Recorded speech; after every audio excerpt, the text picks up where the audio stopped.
माघ मास शुक्ल पक्ष चतुर्दशी आज हूँ पवित्र माघ सप्तमी और माघ मेला आरंभ हो जोरंदार महिमा गादी जहाँ विश्व प्रसिद्ध ढेंकानाल ये जोरंदा महिमा गादी सकाळु सकाळु श्रद्धालु माने आसी पहुँची जो माने मानसिकधारी जो मानकर मानसिक अच्छी से सकाळु सकाळु निजर तांकर परिवार सदस्य मुंडन करुँच साधु सन्त गहन आसी पहुँचती आपण जदि देखुवे ये जो चित्र आम देखु एठी वर्तमान साधु सन्त बाबांकर महिमा धर्मर जो झुलन सब अच्छी रूपा चा एवं सुनार तैयारी झुलन बर्तमान रखा जाइए साधारण भक्तों दर्शन पाई ये केवल गोटे दिन ही पदाक बाहर ये जो देखुं आपन झुलन रूपा एवं चांदी रे तैयारी होइछि ये केवल आज दिन ही पदाक आसे एवं जो माने भक्त अच्छा महिमा धर्मावला से आज दिन से सब देखिबार सुजोग मिले तेणु ये जो महिमा धर्म आप देखुं आज लक्ष लक्ष भक्त एक एकाशित हे महान महान घीर संध्या 5:20 समय प्रदीप प्रज्वलन कर अखंड दीप जो अच्छी प्रज्वलन कर लोक मानकर जो अच्छी गोटे भावावेग अच्छी जे आज दिन में महिमा पीठ रे घी अर्पण कले समाजर मंगल हुए आमे कथा हवा जने भक्त अछंती आपण कोठु आछंती हम अनुगुल डिस्ट्रिक्ट करडा गाड़ी रसछु केते खुशी अछंती आज बेला दिन बहुत खुशी अछु नै आम झीर ये चोटी पकिया पे आसछु आमे प्रति वर्ष प्राय 2 वर्ष 3 वर्ष थरे आसुछु अनुगुल बहुत मते गाड़ी जगह बहुत शांति लागु बहुत खुशी लागु समय जो झाड़ लगा जाए 5:20 जहाँ समय धार्य करे से पर्यंत आपण अपेक्षा करिबेन ता पूर्व अपेक्षा करिबि सर अपेक्षा करिबि राति 8-9 पर जिवो बहुत बहुत हमके बहुत खुशी लागु महिमा गादी ये करी निहाती भावे जहाँ मु कहतली से मध्य जो छोट पिला अछि आपण देखि पारथुवे तार मुंडन कराइछि जहाँ मु कहतली मानसिक जो मानकर अछि सकाळ सकाळ से मानकर मुंड केमती लागुछि जियो तम ना कोन कहि दियो छोट पिलांकर मुंडन कर जे एवं आपण देखुथुवे वर्तमान आस्ते आस्ते भीड़ अधिका हेबार लगी जनक पर जन भक्त मान बर्तमान श्रद्धालु मैंने भितर को आउ जने भक्त अच्छा सहित कथा एपटे आप देखुए जो काठ लग जा बाबा माने जो लग ये संध्या पर्यटन चलो ये बर्तमान यारी पाखरे ही झाड़र व्यवस्था कर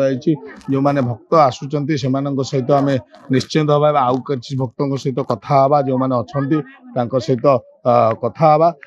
कौटू आज्ञा सोनपुर जिल्ला आईछु केते खुशी अछंती आज बहुत बहुत बहुत खुश लागु एते लोक देखि कि हमको बहुत खुश लागु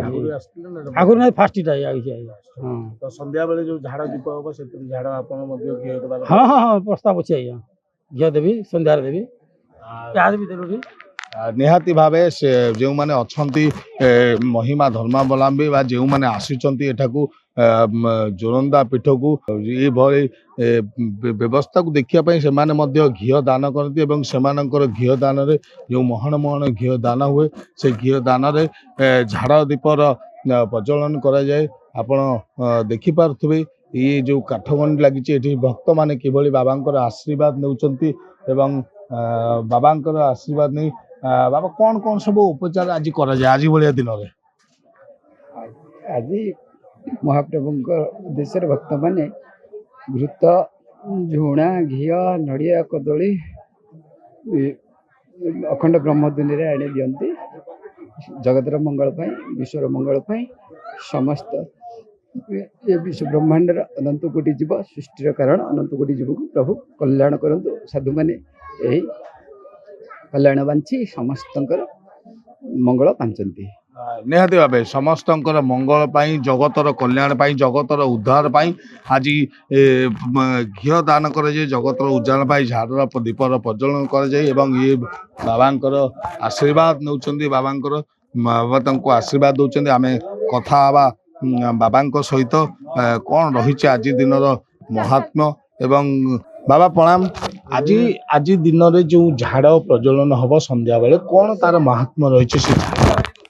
झाड़र महात्मा कौन रही महिमा गोसाई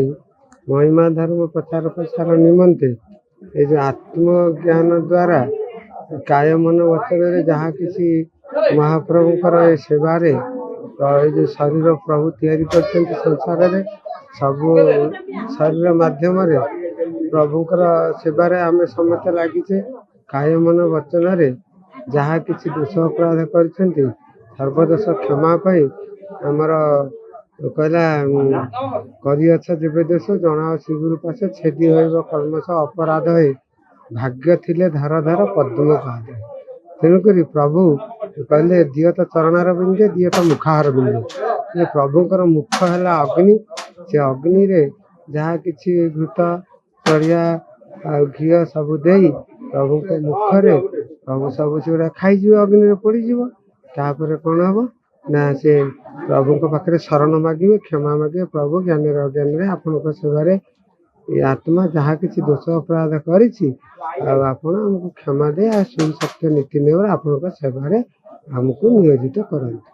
ନିହାତି ଭାବେ ଯଦି କହିବା ଯେଉଁ ଯାହା କହୁଥିଲେ ବାବା ଯେ ପ୍ରଭୁଙ୍କ ପାଖରେ ଶରଣାପନ୍ନ ହୋଇ ଯାହା ଆମେ ଦୋଷ ତ୍ରୁଟି କରିଛେ ତାକୁ କ୍ଷମା ପ୍ରାର୍ଥନା କରାଯାଏ ଏବଂ ଆଜି ହେଉଛି ସେହି ପବିତ୍ର ଦିନ ଯେଉଁ ଦିନରେ ଆମେ ବାବାଙ୍କ ପାଖରେ କ୍ଷମା ପ୍ରାର୍ଥନା କଲେ, ପ୍ରଭୁଙ୍କ ପାଖରେ କ୍ଷମା ପ୍ରାର୍ଥନା କଲେ ଆମର ଯେତେ ଦୋଷ ତ୍ରୁଟି ଅଛି ତାହା ସହଜରେ ପ୍ରଭୁ ଆମକୁ ସେଥିରୁ ଉଦ୍ଧାର କରନ୍ତି। ଆଗରୁ କେବେ ଆସିଛନ୍ତି ନା ଆଜି ପ୍ରଥମେ? କେତେ ଖୁସି ଅଛନ୍ତି ଆଜି? ବହୁତ ଖୁସି ଅଛି। କଣ କହିବେ ଜୋରନ୍ଦା ଯାତ୍ରା? ବହୁତ ଭଲ ଲାଗେ, ବହୁତ ପ୍ରାୟ ଆସୁ। ସମସ୍ତଙ୍କର ସେଇ ଗୋଟିଏ ଇଚ୍ଛା କେତେବେଳେ ସନ୍ଧ୍ୟା ହବ, ସନ୍ଧ୍ୟା ହେଲେ ଯେଉଁ ଝାଡ଼ ଜଳିବ ସେଥିରେ ନିଜର ଘିଅ ଦାନ କରିବେ, ନିଜର ଯେଉଁ ମନ ଭିତରେ ପାପ ବା ଶରୀରରେ ଯେଉଁ ପାପ ଅଛି ତାକୁ କ୍ଷମା ପ୍ରାର୍ଥନା କରିବେ ଏବଂ ପ୍ରଭୁଙ୍କର ଆଶୀର୍ବାଦ ଲାଭ କରିବେ। ଢେଙ୍କାନାଳ ଜୋରନ୍ଦାରୁ ଲକ୍ଷ୍ମୀକାନ୍ତ ସାହୁ, ରିପୋର୍ଟର୍ସ ଟୁଡେ।